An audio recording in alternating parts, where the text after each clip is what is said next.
6 aspects of health. That's right, it's not about just having a large bank account. It's about improving your physical health, your mental health, your financial health, social health, spiritual health, and your intellectual health. Today, we're focusing on your social health and the topic of community. Dun, dun, dun, dun, dun. Not just a TV show. If you've never seen Millionaires Are Made, this is the show built on the fundamental belief that every person you meet knows something you don't, and there's something to be learned from everyone in this big, beautiful world. In the spirit of authenticity, to try to remove as much bias as possible, we don't talk about our tips or what all of our guests are about to say. So when you hear it, it's the first time I will hear it, and it's coming straight from their life journey and sharing their advice for the world. Woohoo! Audience, this is an interactive show. We love your comments and your questions, and we will take your questions and ask them live. It's going to be great. It's a fun time, and we definitely like to put them a little on the hot seat. We're going to shout out some of our followers real quick. On Facebook, Dion Stein. Instagram, Dylan Fry, the real estate guy. TikTok, Janet Jackson. And YouTube, W. Cushing. Thank you so much for following. If you want to be shouted out on our show, feel free to follow us on socials. Guests, we are always looking for new guests. If you have something to share, which I know you do, feel free to click the link that's being dropped right now. We'd love to have you on our show, sharing just a little bit of advice for the world to grow. And if you have a topic idea, we also would love to hear that. We love new topics. We love any kind of topic out there. We will go out and find 3 experts on that topic in order to help you with your issue that you may have with that topic, whatever you want. If you like what we do and you love getting free advice every single week, please like, comment, subscribe, send stars, share, whatever it is on whatever media you're doing. We love that and would appreciate it a lot. We also offer free growth consultations. I'd love to have a session with you. It's a one-on-one with me. You can sign up right now. The link's being dropped, and I will try to give you as much advice as I possibly can. And huge news. We now officially have merchandise available. So if you love Millionaires Are Made, you want some awesome quotes, we got calendars, mugs, shirts, all sorts of stuff. The link is being dropped right now. Definitely support us so we can keep going and doing what we love and sharing advice across the world. This episode has some awesome sponsors. Our first sponsor is Jesse Lewis. He brings unforgettable entertainment to all events, any event you may have. He's a comedian and hypnotist. He's got hilarious interactive shows that are guaranteed to amaze and engage your guests. Go check him out right now and book him to whatever event you're going next. Our next sponsor, who's also a guest on this episode, Sarah Jones, used to be buried in debt in a marriage that was failing and making more money than ever, but still wasn't living her fullest life. She was following one of the big name programs to get out of debt, but it just resulted in more shame, more debt, and living a life that felt awful. So she went and dedicated her life to learn how her and her husband can get away through the money mess to restore their marriage and use money they were making to work for them instead of against them. Now Sarah became a financial coach that helps people build healthy financial foundations so they can live the life they deserve. And now she just travels the U.S. in her RV with her husband and all her money advice. Check out her link right now.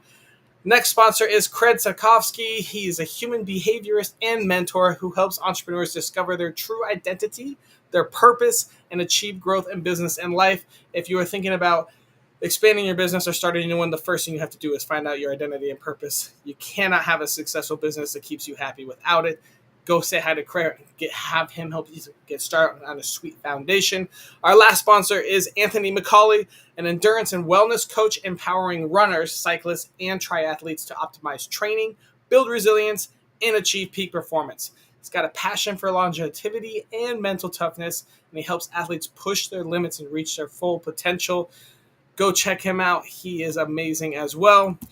And with all of that said, let's bring out our first guest. Sarah, who are you? Hey, good morning. Good morning. My name is Sarah Jones, and I do a lot of things. My husband and I are full-time RVers. We currently have 4 businesses between the two of us. We have 2 grown kids, and just really learning how to live life full of experiences versus full of materialistic things. So this is a new adventure for us. Nice. I like that. Experience is over material. I learned a lot of that when I gave 95% of all my shit away and moved to a tiny island. Sarah, if Mhm. I wanted to improve my social health with community, what piece of advice would you give me? Get rid of this thinking that you have to find quote unquote like minded individuals. Ooh. Tell me Like, more. gag me. I'm sorry, but gag me. Who wants to be in a room full of other people exactly like you? No, that's not where growth happens. Growth happens when you put yourself in rooms, in communities, at tables where people are different, where there's different cultures, different businesses, different beliefs, different values. That's where I think we really build our social health, is by getting out of the like-minded people, the communities that are full of people just like us, and into communities that are very diverse and very different. Um, the growth that I think that you will see in all areas, not just social, is tremendous. I love it. I love it. Well, this could be a great question. Where on your life journey did you learn this advice? Yeah, it was a painful a painful learning experience, because that's what exactly what I was doing. I kept looking for, you know, all these like-minded individuals, people that were doing the same things that I was. And the truth was is nobody was growing. Everybody came to the table, everybody came into the group, everybody, we had the same topics, the same discussions, the same conversations, the same problems, time after time after time again. And so finally I thought, you know what? What would it look like if I left all those other communities and I moved into something that was completely different? And I will tell you, doing that, life changed dramatically, dramatically in all areas. So what changed, I guess, and what was the community you joined?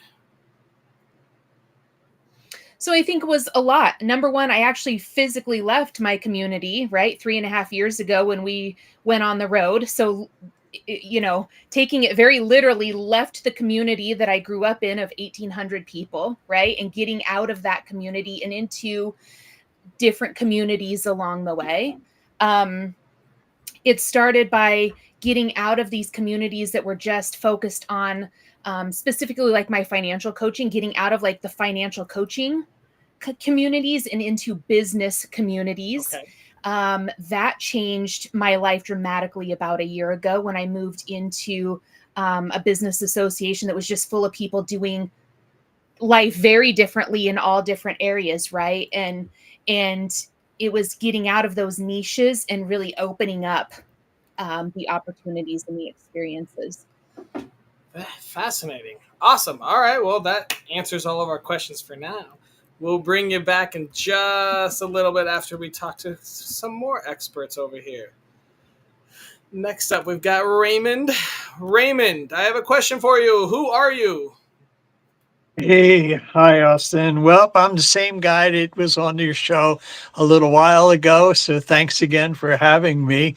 I am so not to confuse things, I am a relationship coach that has turned into a partnership coach after having found out the differences between relationships and partnerships.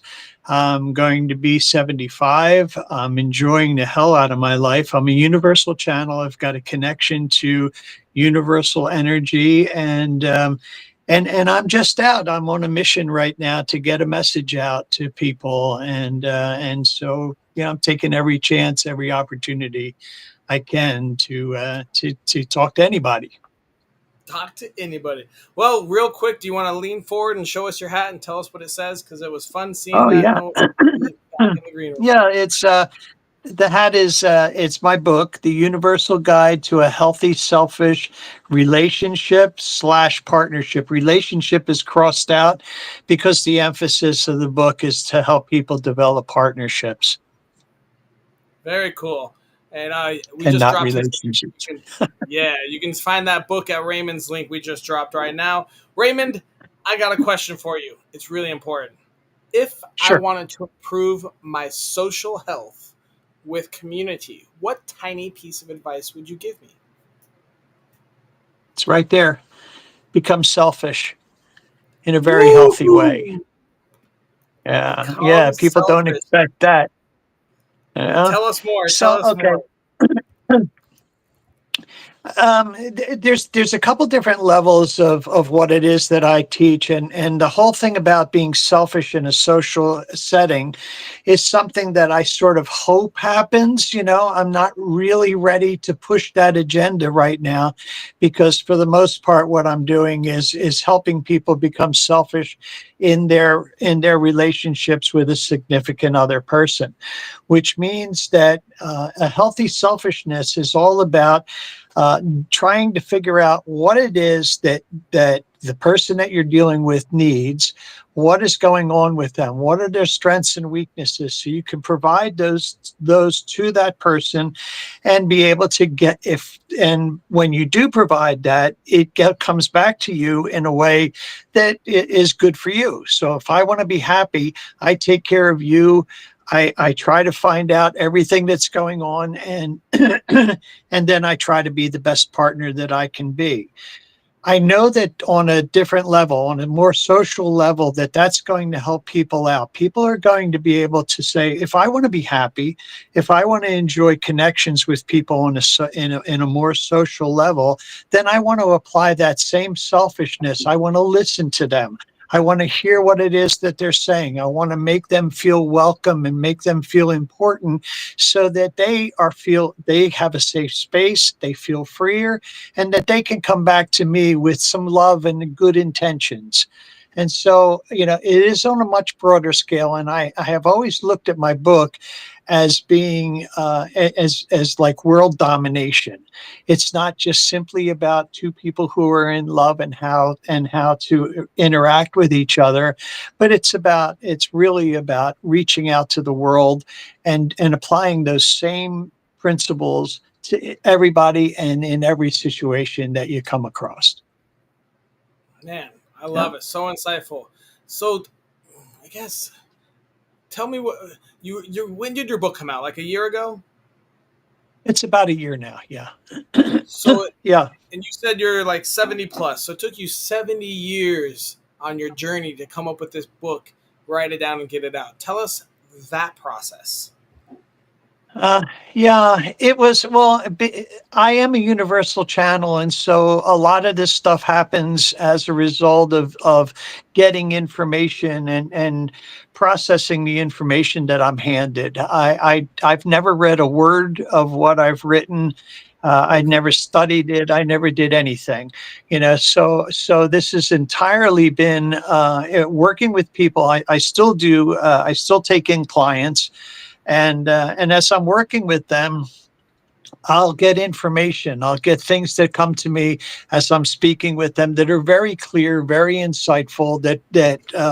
And the thing about this is that I always hear a voice in the back of my head telling me that this information is larger than one. Those are the words that kept coming up, larger than one. And I realized that what I needed to do is sit down and let the universe help me write the book. I don't take credit for it because I really didn't apply anything. I didn't search this stuff out. It just came to me, and so as a matter, even the way the book is written, the book looks like poetry. It's not poetry, but when you look at it and as you're reading the book, it has a similar cadence to if you're talking to me. So when you read the book, you'll spot that there's different breaks in a sentence, that there's more coming up, and all of that. I was guided to do it that way, That's and so I got to believe if that's what was handed to me, if that was just freely given to me, that there's a plan for that as well. And so I just try to stay. Yeah, I don't try to be in the way. I try to just say, okay, you want to talk through me, go right ahead. I'm happy to do that. And just as a sidebar there, I was a child of the 60s, if that helps you out a little bit. I So love it. maybe that's had something to do with it. I don't know. I love the candor. I love the candor. All right, Raymond, we're going to move on to our next guest, and we'll bring it back out at the end of the show here. Next up, we have Irene. Hey, Irene, tell us, who are you? Hi, Austin. So I am a publishing and publicity coach and consultant. I'm a 2 times international best-selling author. I've written many, many books, and I'm the author of Podcast Power, the Zipping It Up Guide to Land Podcast and Radio Interviews Fast. Huge nature lover, animal lover, and mother of 2 beautiful, wonderful children. Wonderful. Wow, you sound like a pretty awesome person, Irene. Well, thanks. It's I a got a nice thing to question say, for you, Austin. though. I get you. I got an important question. If I wanted to improve my social health with community, what tiny piece of advice would you give me? I have to say, be a guest on podcasts. Yeah. You meet the most incredible people from all over the world. I'm talking to you right now. Absolutely amazing, which I never would have met you or Sarah or even Raymond, who's actually a client of mine, and I hooked him up on your show. And Oh, wow. and write a book if you haven't already. Write a book, because I really believe that helping people, and the more that you give, the more that's going to come back to you, and it opens up so many doors to so many different people and communities, and really, really is a life-changing experience. And then you get to go in the media and promote it, so it's double. It's a win-win. Definitely a way to build a community for sure. Great. All right, Irene, where on your life journey did you learn this tip? Tell us about how you arrived here. So I got this information about getting on podcasts from a book.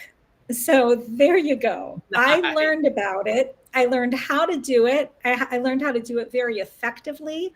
When I started implementing it, I started going on, gosh, I don't know, like 3 to 5 shows a week. It was a little exhausting. It was a little too much, but I got so good at it. And then once I wrote a book, then the invitations just come in.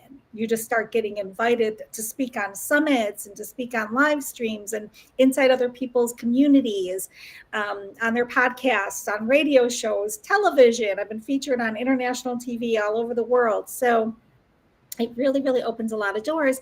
And I learned it all from a book.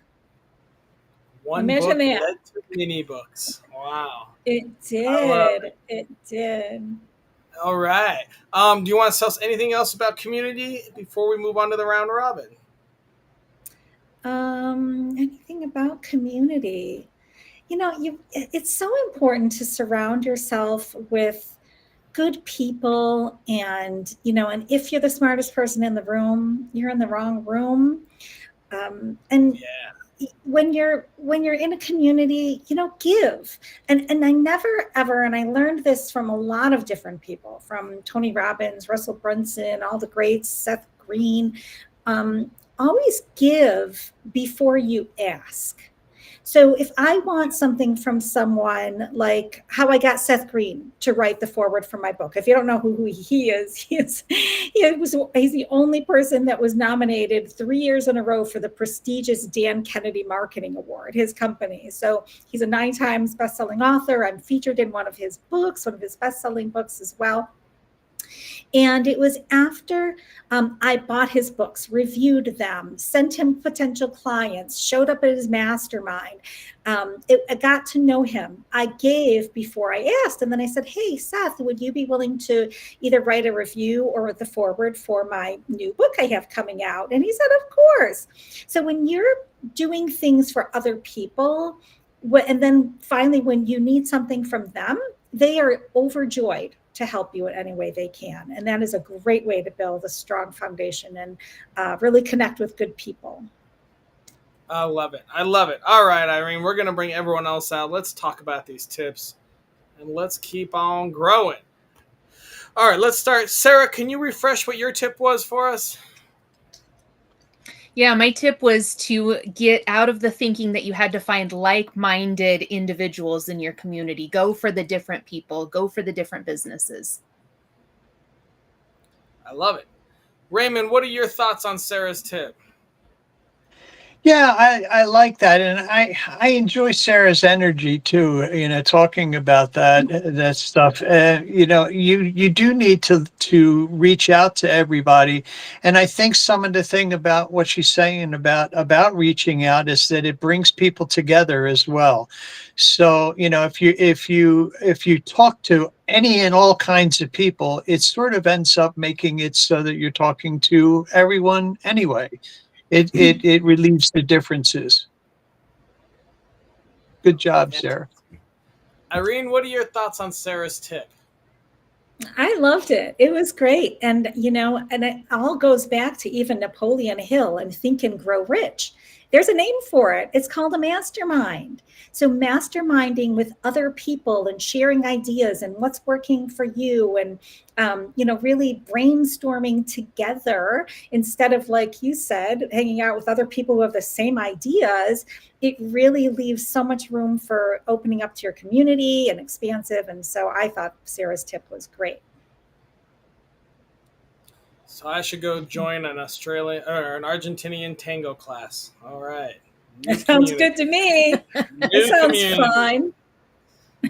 No, yeah. So on this island, it's kind of funny how I guess my old communities I'm used to didn't exist here. So like masterminds, networking events.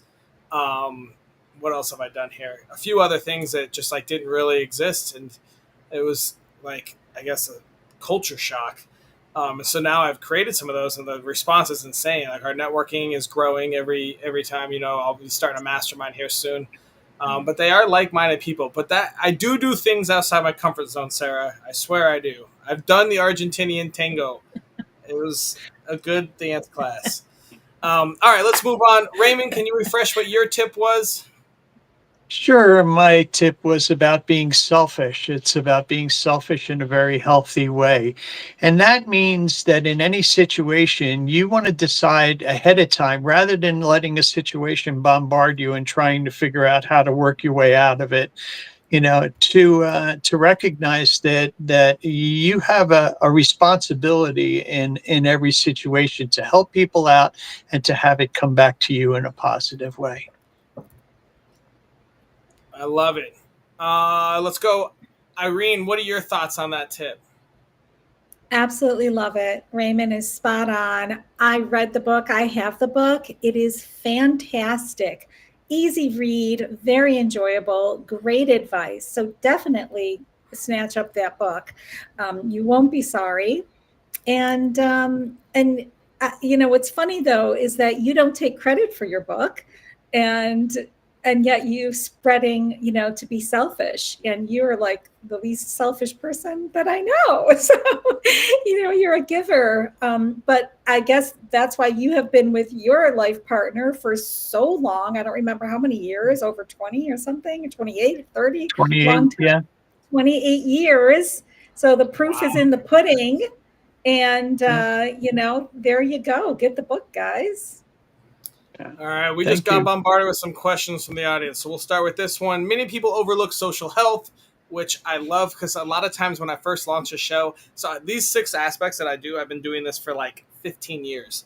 Always thought social health was a big part of it. And it's funny sometimes as I meet people that have, do the gurus or whatever, they're like, what the hell is social health? That's not important. And it's funny how building a social health is, and it's something you have to work on. You can't just be like, oh, I have friends. That's it, right? And so having all these has been great. So thank you so much, Abel. Many people overlook social health, yet studies show strong relationships can extend expectancy and improve overall well-being. I assume you guys are probably going to agree with this, but feel free to, if any of you want to comment on that, this would be a great time to do that. Yeah. I'll share that, leaving our home and leaving, our community, we also left a lot of friendships. We left a lot of friendships behind. Not that they weren't, not that we didn't love those people, right? But socially, it brings you down sometimes and you don't recognize it until you get out. You don't recognize how much you were missing, how much you were longing for something different until you kind of set the boundaries. I think this goes, and speaks a lot to what we've been talking about, setting those boundaries, right? And your social health is incredibly important. And if we haven't learned that over the past 5 years, then I mean, I don't know what else there was to learn. I agree. I You know, agree. All I right. think it's simple. I think it's simple just to say, something. I have one life to live. I want to be happy doing it. And when you're happy, you're naturally going to want more of it because we all, who doesn't want that? So you find ways of extending your life through happiness and through caring for yourself and caring for others. Very true. All right, we've got another comment from the audience. Zafira says, "Oh, some people think having many friends means they have good social health. Perhaps, but it's really about the quality of relationships, not just quantity." Are I you would an agree extrovert with or an that. introvert? As an extrovert, it used to be just as many friends as possible. Still kind of is. I find the older that I get, the fewer the fewer relationships I have, but the ones I do have are really solid, really good. And I'm not really into the small talk. I want to have real, in-depth, relationships with good people. And so I'd say I agree with that. But when I was younger, things were different, but the older I get, the more I really care about my time and where I invested. And I am quite introverted. But you'd never know it when I'm out in public, but I definitely, and I liked what Sarah shared too. And I'm sure you'll bring it up, but you know, have more people are reporting that they're more isolated. Has technology helped or hurted? Well, thank goodness during COVID that everybody got on the Zoom. Like I'd been on Zoom and doing things like that and masterminds, prior to COVID, but it really helped people stay connected. And I think it's so important to do both in person you know, and Clubhouse really helped me through COVID too. I met so many people like through the pandemic, and it really made me feel like I was a part of something. So I think it can be really helpful. I love it. All right, we'll move on to our next one. We have two questions that are somewhat similar. We'll start with this one. Social media makes it easier than ever to stay in touch, but many still feel lonely. How do we bridge that gap? And we're going to kind of compare that to our other question. More people report feeling isolated now than in the past. Is technology helping or hurting us socially?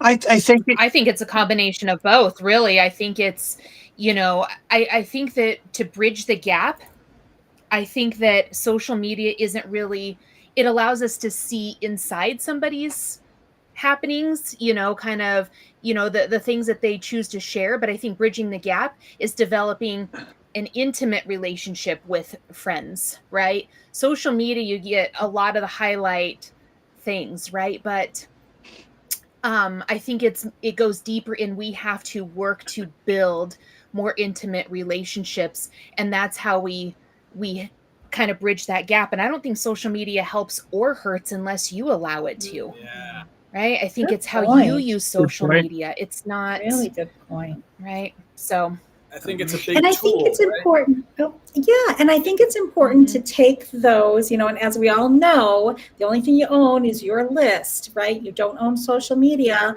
And that day when Instagram and Facebook went black and all those businesses lost a lot of money, you don't own social media and it could shut down. So take those relationships off of social media and bring them into your own community or get on a one-on-one connection chat and get to know those people. So I think it's a great tool, but you're absolutely right about that, Sarah.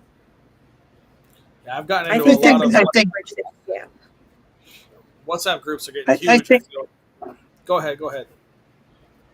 Oh no, I was going to say I think that the whole dynamic about meeting people and being connected has changed. It's much, much bigger than it was before.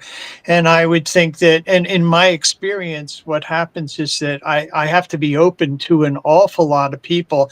That doesn't make them friends, but that openness causes me to be able to look and to place value in people that I probably wouldn't have done before.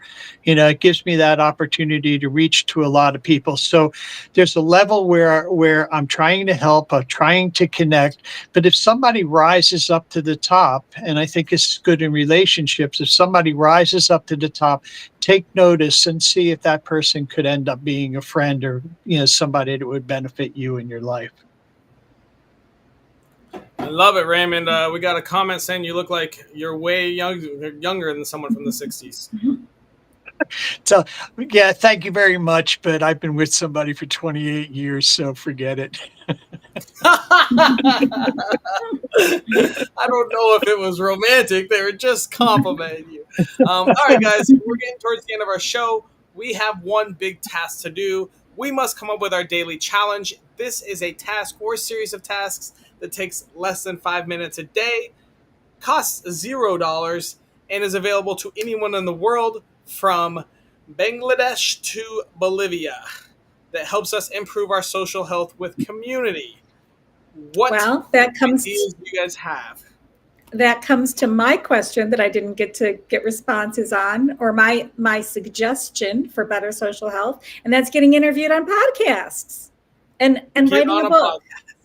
Yeah, and it's 100% free. It didn't cost anything but our time to be here with you today, Austin.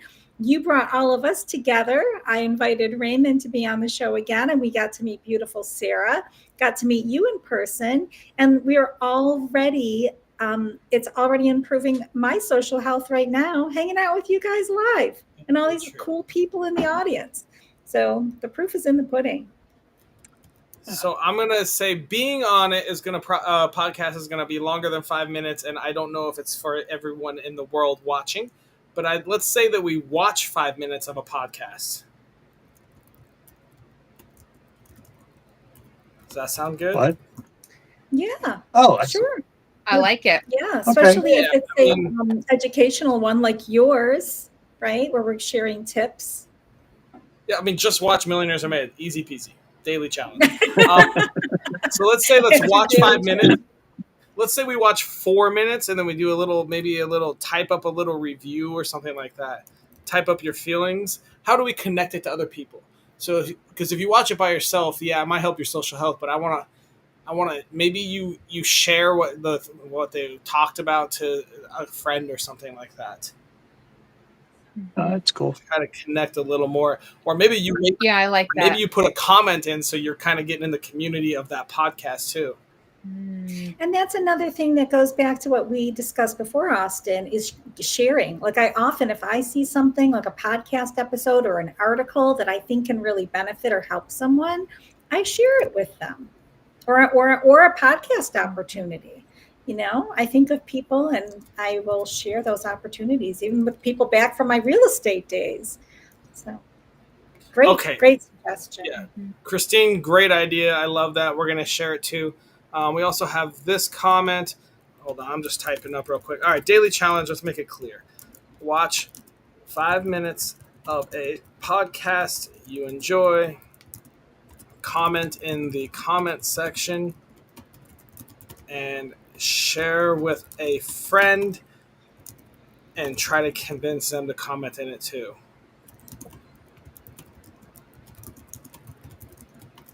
So we're kind of slightly promoting podcasts out here by adding 2 comments to them.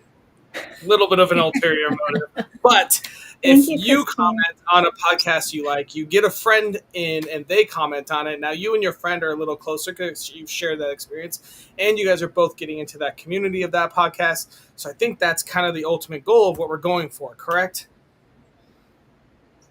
Love it. Yeah, Christine, you're on point, Christine. Yeah, share your fave podcast. And then, yeah, good idea, Irene. All right, so I think that's good.